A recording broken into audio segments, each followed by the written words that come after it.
առաջ։ Շնորհակալություն, Արմատ մեդիա, պատրաստի ռադիոհաղորդում։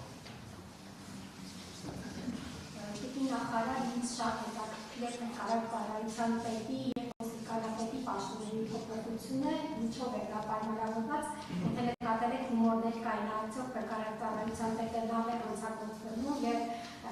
ոստիկանապետը լավ է հանձնում դրանով է պայմանավորված դա։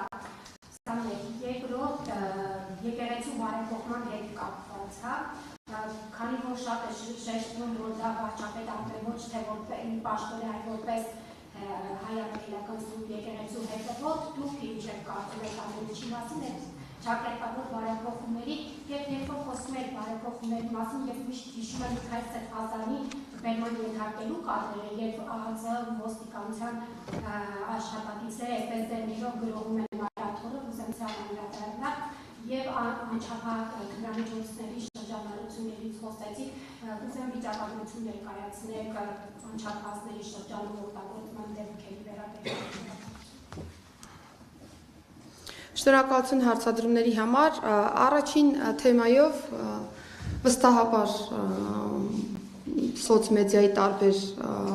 բովանդակությամբ նյութերին ծանոթ եմ, սա նախարարության կազմում ոլորտային կադրային փոխատեղում է պարզապես և որևէ այլ բան փնտրել պետք չի այստեղ, ես կարծում եմ, որ սա միտում ունի ավելի բարելավելու թե փրկարար ծառայության մասով մեր աշխատանքների և թե նաև ոստիկանության ներհամակարգային կադրային հերթական փոփոխությունն է, որևէ արտառոց բան այստեղ չեմ տեսնում։ Ինչ վերաբերում է վարչապետի կողմից ներկայացված բարենորոգումների օրակարգին և դրա մասով ներկայացված հարցադրմանը, վարչապետն արդեն իսկ մեկնաբանել է այս հարցը և ներկայացրել է իր դիտարկումները որպես հայաստանյան առաքելական սուրբ եկեղեցու հետևորդ և ես ուզում եմ հետևյալ արձանագրումն անել, որ հայաստանյան առաքելական սուրբ եկեղեցին Հայաստանի Հանրապետությունում բարձրագույն արժեք է բոլորիս համար։ Եվ եթե հայաստանյան առաքելական սուրբ եկեղեցու մասով կամ մեր հետևորդներին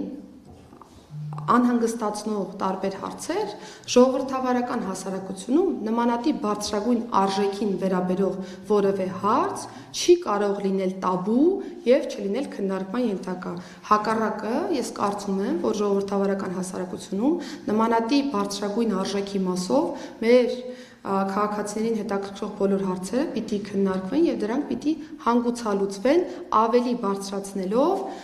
վստահությունը և հավատը հայաստանյան առաքելական եկեղեցու նաև ներկայացուցիչների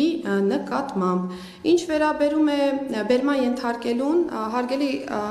լրագրող, ես չեմ ուզում տարանջատել հոգևոր սպասավորի և այլ քաղաքացու բերման հետ կապված հարցերը, որովհետև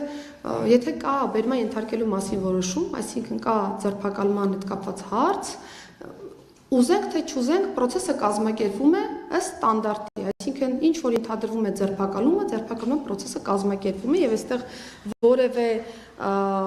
այսպես ասեմ, հատուկ վերաբերմունք որևէ անձի նկատմամբ չկա և անդրադառնալով անչափահասների կողմից հանցավորությանը թմրամիջոցների հատկապես մասով, նշեմ, որ 2025 թվականի կտրվածքով անչափահասների մասով արձանագրել ենք 6 դեպք ընդամենը, սա է նաև թույլ տալիս մեզ մտածելու և համոզվելու, որ այն խոսակցությունները, որոնք հատկապես անչափահասների շրջանում թմրամիջոցների տարածման մասով կան, դրանք չեն համապատասխանում իրականությանը։ Իհարկե, սրանք պայմանականորեն գործնականում կարող են լինել ոչ թե 6-ը, այլ 10 օրինակ, բայց վստահաբար չի կարող լինել այնպիսի ահռելի պատկերի փոփոխություն, որ մենք ասենք, այո, վխտում են անչափահասների շրջանում թմրամիջոցների օգտագործման դեպքերը, բայց մեր մոտ ընդամենը կա 6 դեպք։ Եվ սա է նաև պատճառը, որ ես անընդհատ ասում եմ, որ եթե կա նմանատիպ իրավիճակ, ծնողը, դպրոցական ներկայացուցիչները պիտի մեզ ահազանգեն այս դեպքերի մասին, որպեսզի երեխան կոնկրետ ռեակցիա ունենա և կարողանանք դուրս բերել իրեն այդ պրոցեսից։